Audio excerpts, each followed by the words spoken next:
Back off my holidays, I had a noise on the overrun on the diff, so I've pulled it out. This is the first back axle diff, and I'm sure it's that.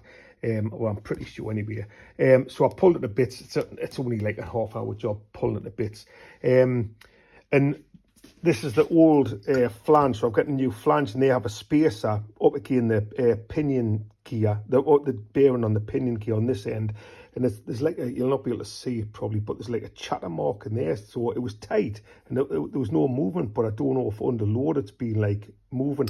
So I've got a new one. This one, you don't need the spacer in the spacer is built into that. You have to preload the bearing. And I've got these shim kits from I got these from Ashcroft transmissions. So that's how you adjust the shims. The Land Rover ones, there was a one that's in. So I've done it again and I've preloaded it. It is a little bit smaller than that, but not a lot, but it probably enough. And when I'm going to put I've got a Ashcroft locking diff. I've been going to put locking diffs on it. I'll just do one at a time. In this kit, the bearing comes with new bearings and already pressed on, which is good. You get a little box of bits as a solenoid. You get a switch with a couple of faces for front and rear lockers, because it's the same diff in the front and back. A couple of bits of air fittings. These go inside. That pipe goes inside the diff.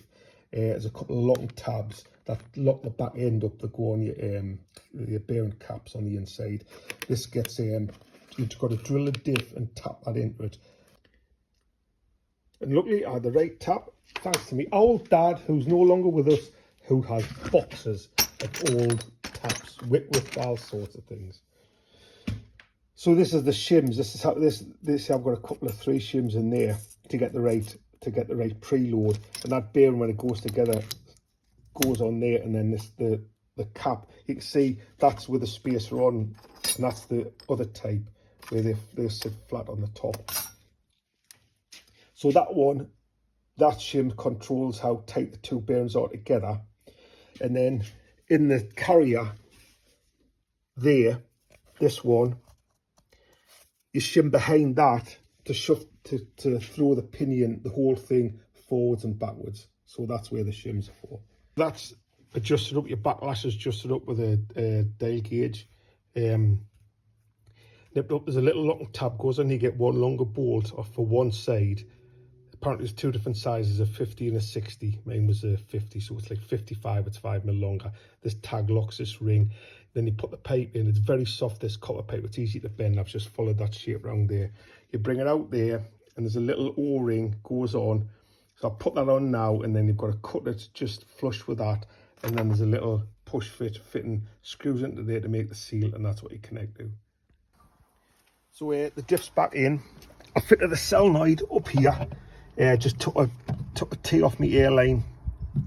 I already had another cable in because I planned on doing this for, but there's a drawway. I've got a conduit from there, goes to behind the switch panel. I put the switch on there, the end one, put it on. That's locked. Knock it off. It exhausts through the little stem on the solenoid on the top of there, and there's wheel free. That's it. What do you reckon?